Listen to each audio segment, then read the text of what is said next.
Hi. So today I'm coming to you with some sad news. I had a miscarriage the other day. This is the second miscarriage that I've had. My first miscarriage was a lot harder, both physically and emotionally, than this time around. That was about 3.5 years ago. That one was much harder physically just because it was almost 4 days of cramping and misery. It was much more similar to actual pain, and also just emotionally it was my first pregnancy, and it was a lot harder for me to deal with. This past one was not as bad. Physically it was a lot easier.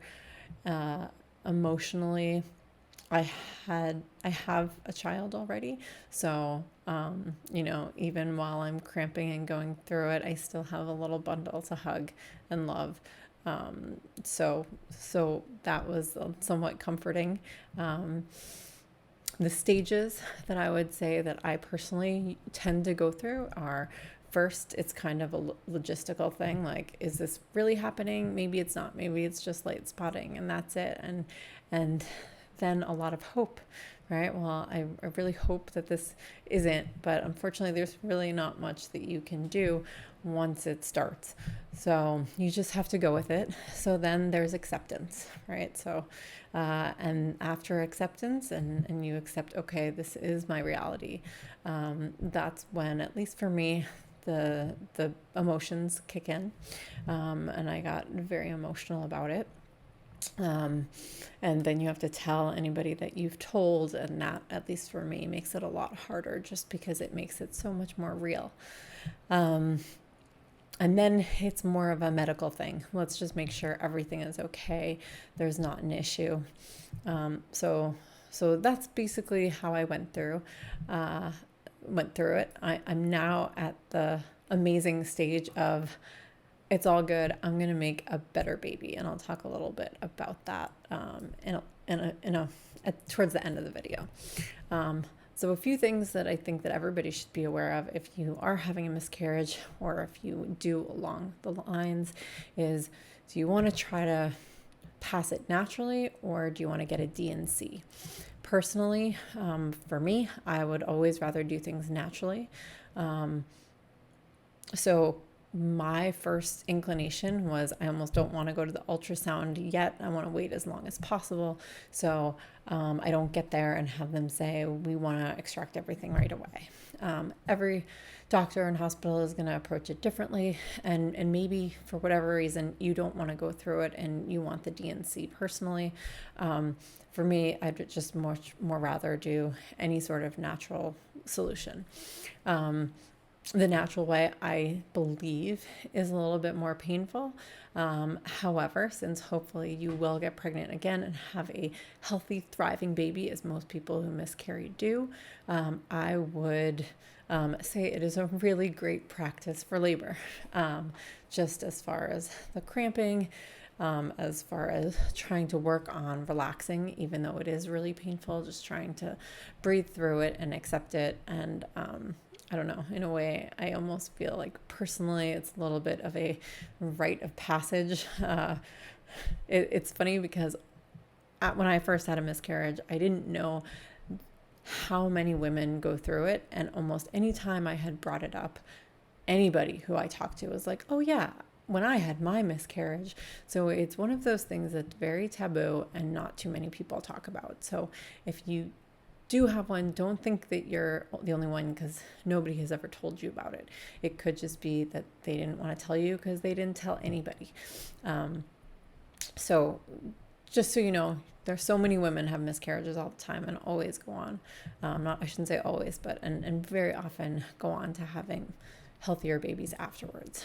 In my particular case, this specific miscarriage was a little bit interesting for me, primarily because once I did go to the hospital to make sure that they wanted to ensure that it was not an ectopic pregnancy, which I fully supported, because an ectopic pregnancy is very serious. You need surgery.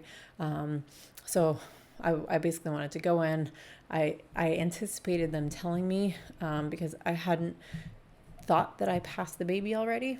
So I anticipated them telling me, come in, we see it, we want to do surgery. So what my idea was I'll go in, I'll get the ultrasound and let them know I want to wait another few days or a week in order to see if it comes out naturally.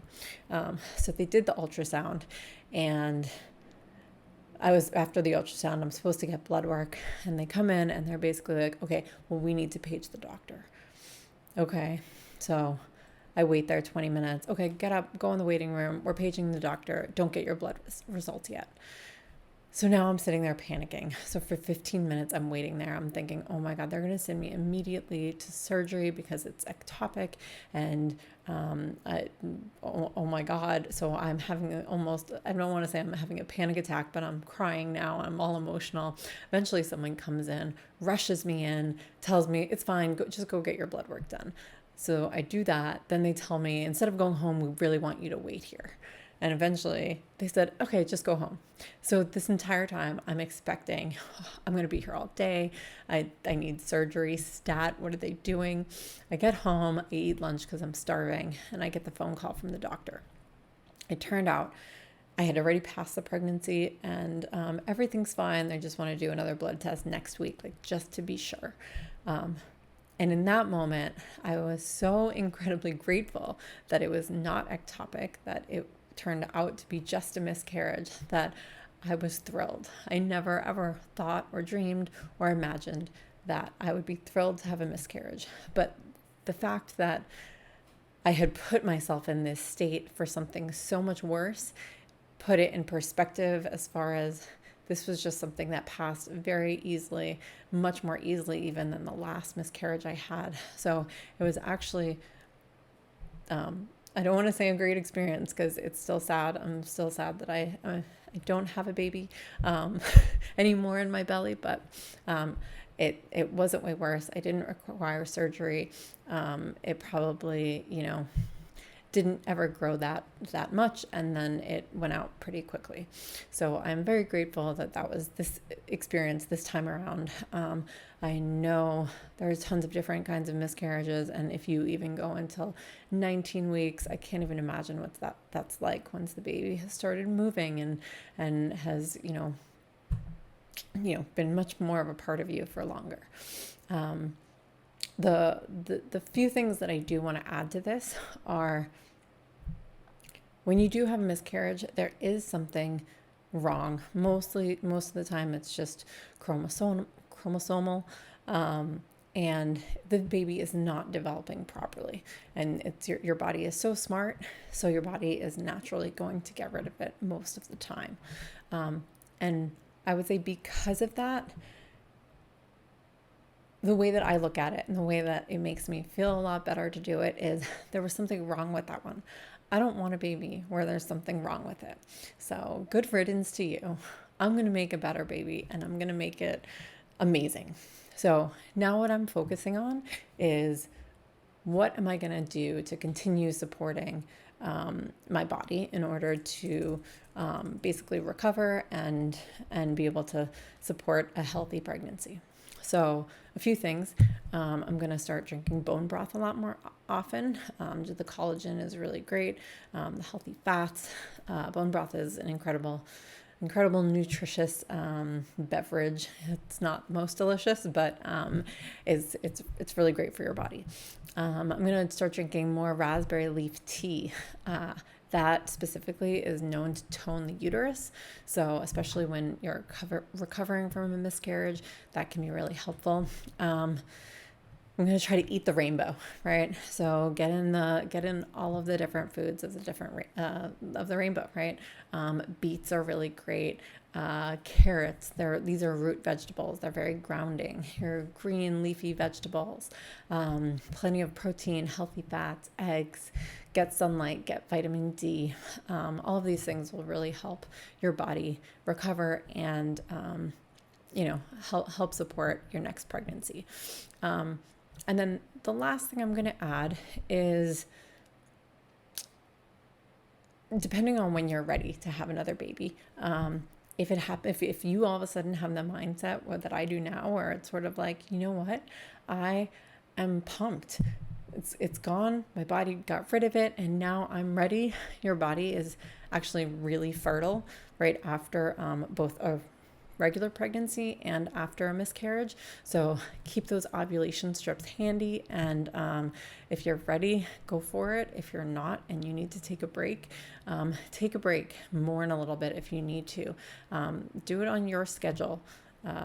You know, eggs drop every month, so you can do it whenever, but just make sure you are ready and you feel good, and then hopefully you will make another better baby, and it's going to be awesome. So that's my hope for myself and for you, and that's it for today. So thanks for listening and watching. Have a good one. Bye.